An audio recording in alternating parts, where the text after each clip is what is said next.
If you want to browse privately in Microsoft Edge, you're in the right place. In this video, I'll show you exactly how to turn on private mode in Edge in just a few seconds. This is super useful when you don't want your browsing history, cookies, or temporary site data saved on your device. So whether you're checking something personal, shopping for a gift, or just want a little more privacy on your computer, Edge's private browsing mode is the feature you need. And if this tutorial helps you out, make sure to hit the like button and subscribe for more quick and easy tech guides like this one. Alright, let's jump right in. First, open Microsoft Edge on your computer. You can do this from your desktop, taskbar, or start menu, whichever is easiest for you. Once Edge is open, look toward the top right corner of the window. You'll see the three dots menu icon, also called the More Options menu. Go ahead and click that. A drop-down menu will appear with a list of browser settings and tools.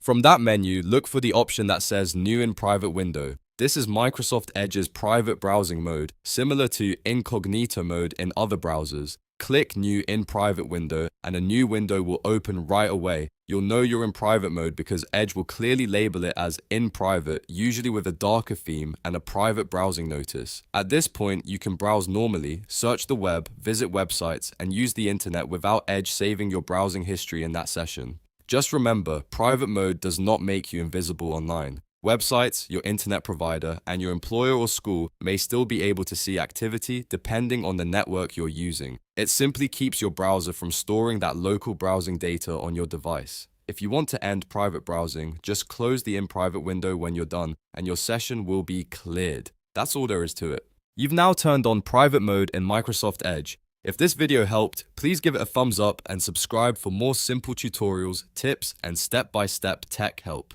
Thanks for watching, and I'll see you in the next one.